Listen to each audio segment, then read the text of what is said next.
one uses the term equity, one enters the realm of values. What is viewed as equitable or fair from one perspective may be viewed as inequitable or unfair from another. Hence, policymakers need to be very clear, at least in their own minds, about what they mean by the term equity, and more generally, about the values they are trying to realize. That is what I would like to talk with you about today. Now, to make this discussion concrete, we will consider two specific funding decisions. Let's start out by assuming there are two levels of government: a higher level that has major responsibility for funding schools, and a lower level that runs the schools.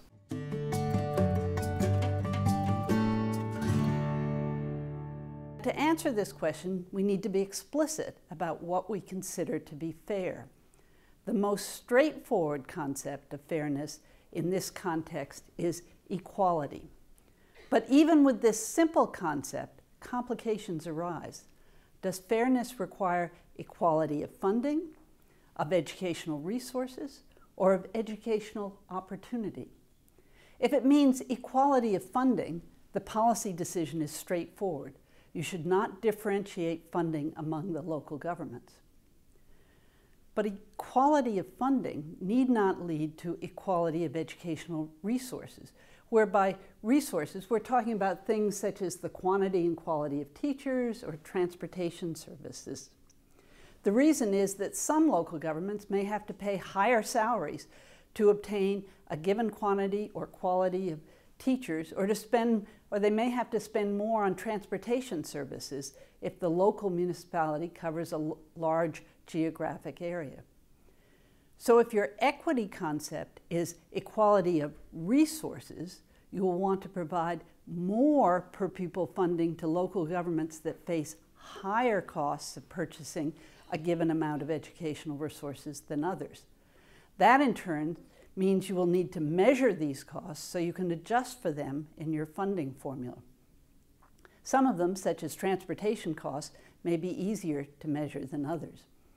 In adjusting for costs, however, you will need to be very careful not to give local governments an incentive to spend more simply to get more funding. For example, you will not want to give more funding to local governments simply because they choose to pay their teachers higher salaries. Instead, you should provide higher funding only to those local governments that have to pay higher salaries to attract high-quality teachers, perhaps because of high local costs of living or because of difficult working conditions. But perhaps your equity goal is to provide equal educational opportunity. In that case, you will also need to take into consideration the fact that some children are far more expensive to educate than others because of the challenges they bring to the classroom door. Now, that is clearest for students with disabilities who require costly services. But it also includes students from economically disadvantaged backgrounds who often come to school less ready to learn than their more advantaged counterparts. Hence, if equal opportunity is your equity goal, you will need to provide more resources to local governments serving large concentrations of disadvantaged children. That is, you will need to differentiate funding across local governments to take account of both the differences in costs and differences in student need. But equality, even equality of opportunity, may not suffice as an equity goal. Instead, you may want to go further and promote the goal of adequacy. Now, the first question about adequacy is, adequacy for what? In the context of school finance adequacy, the term adequacy refers to a sufficient level of educational opportunity for children to participate fully in the economic and political life of the country. Thus, adequacy introduces the notion of a threshold level of opportunity. Stated differently, equality of opportunity may not be fair if it is at a level too low for children to flourish.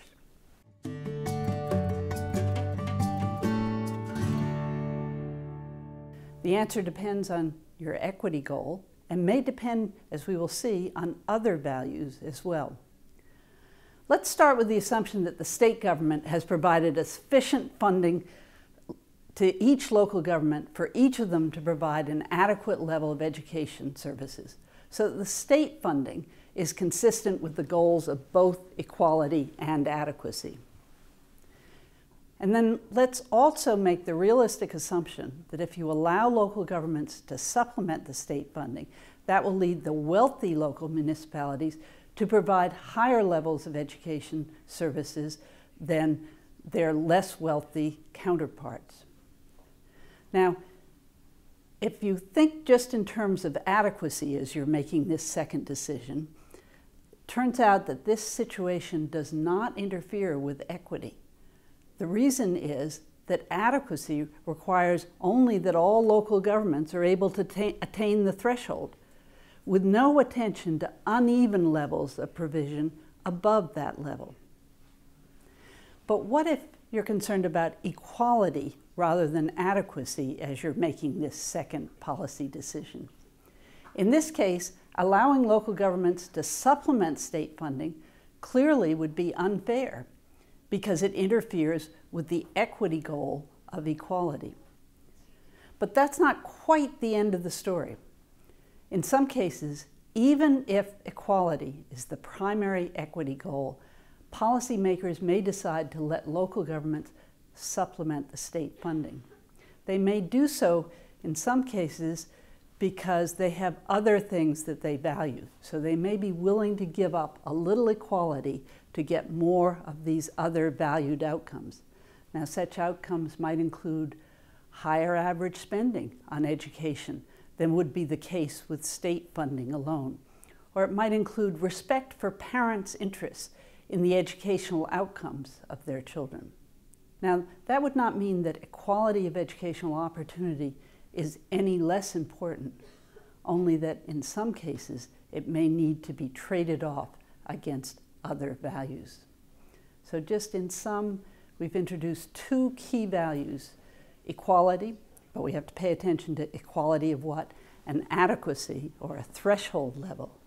But we may need in policy decisions to trade these distributional principles against other values.